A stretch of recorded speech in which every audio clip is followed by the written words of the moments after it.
Okay, so BoCo. Okay, BoCo is one of my favorite Thomas and Friends characters because he appeared in one of my favorite episodes, aka the Diesel, which was in season 2. If you didn't know, and because BoCo is my favorite diesel and one of my favorite class of diesels, class 28, I decided, you know what? I think I could model him in OO scale.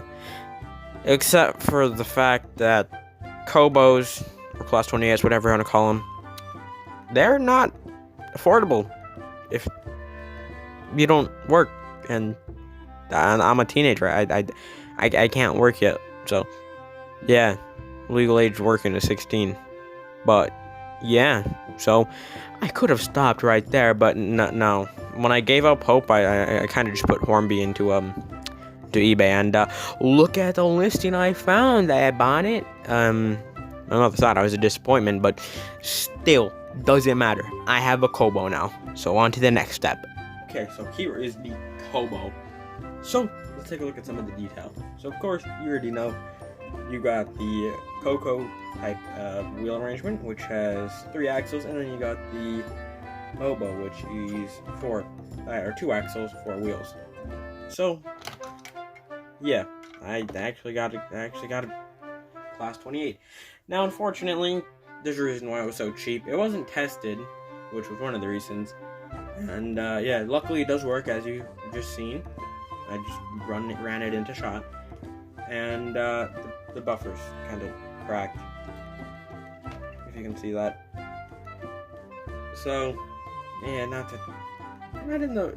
definitely not in mint condition, but it is it's in fair condition, I'd like to say, because that buffer is metal. So yeah. Anyways, looking at the side detail, you can of course see everything on here is molded. There's no separately applied parts besides for the buffers, but that's really it.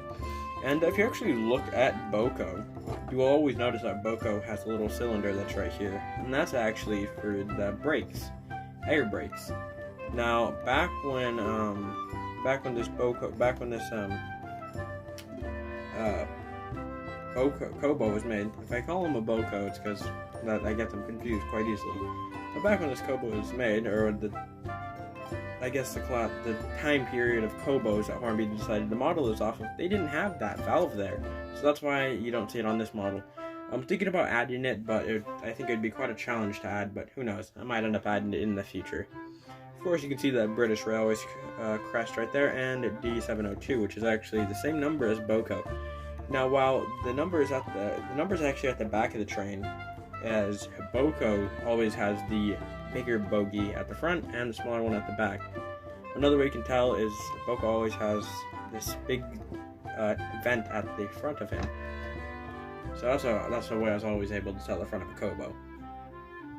And moving on to the other side, there's really nothing right there either.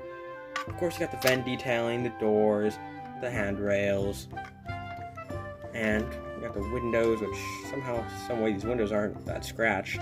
You can see the light and the reflection. But one thing I can say about this is an absolute behemoth when it comes to weight. This is not light at all. This thing can be used as a blunt object. So if you have a Kobo and somebody's messing with you, I'm not saying you should do it, I'm just saying you can do it. So let's take off this shell and show you what the chassis looks like, if you can call it a chassis. Okay, so here it is.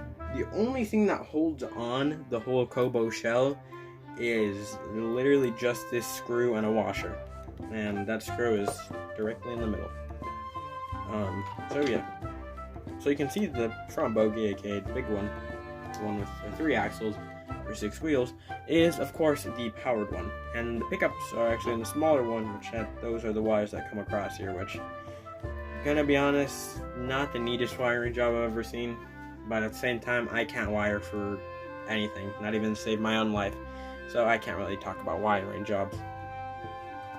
So you can actually see the motor is right there, and may I just say, when I got this Kobo, it didn't even run. It would try to run, but literally all I did was just clean the wheel flanges, the inside of the wheels, and I cleaned up the commutator with just a dry Q-tip, and it started working again. And then I decided to get my lubrication, which is actually in the back here, And I decided just to lube up the gears and all that, which maybe I'll add grease, like actual grease, but for now, it runs perfectly fine. And if you're wondering what's the tightest curve that these things can run on, you're asking the wrong person, because I don't know. What is this? This piece just kind of fell off the Kobo. I don't know, just put it back on there. You can truly see how unscripted this all is. Or at least this half. First half of the video is not scripted either, but I'd say better. So also, one thing I'd like to say is you see these details on the side can actually come off, but these are not plastic. These are all die cast along with the shell, if I haven't already mentioned. Also, this is an old Triang model, so it has the Triang couplers, which if I bring in a little freight car here, you can see the Triang couplers. It's a mix of a hook and loop coupler with an American coupler. That's the best way I can describe it. And this whole mounting bracket where the motor is mounted is also all die cast. So like I said, this thing is far from light. And I remember the first time I seen this Kobo, I thought the chassis was really weird considering it dips down really harshly. But I see why now, is the way that the motor is mounted, it mounts directly up. So of course they're going to need space. And also, if you do ever plan on getting a Kobo, or you just want to do service on a Kobo, you've got to be ready, because if you do not mount the shell on properly, it'll be really high on the front and really low in the back. Also, let's just get some of that made in Hornby. This is the old Triang stuff that's made in England, so it isn't made in China, which means it has actual quality and value. Quickly, I'll just actually show you how to screw this together. So there you go, there's a screw. I should not scraping that against wood. Very smart. And get yourself the screw, which the screw does come with a washer, which I'm just having trouble to pick it up, but I got it. And this is the old Hornby stuff that uses all flathead screwdrivers. So go ahead and just put it in by hand, and then get yourself a screwdriver, and then just tighten it all up. Okay, like right there, that's what I'm talking about. You see, it's not fitted properly, so it's really high in the front and really low in the back. Okay, if that ever happens, just loosen up the shell a little bit, just by a nod, and just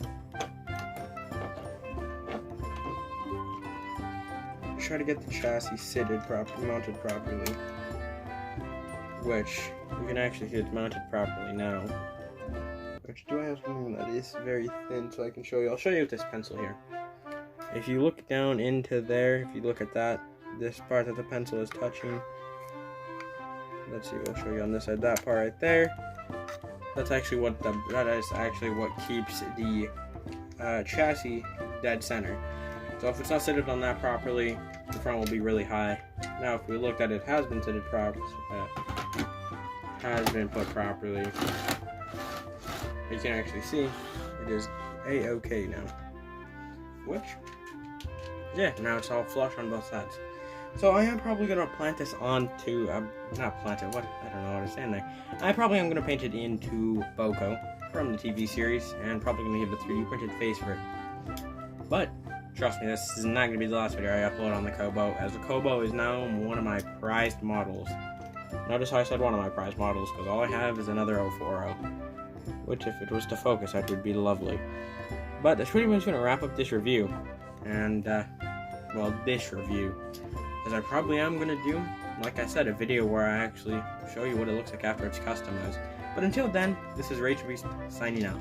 Thanks for watching, and bye for now.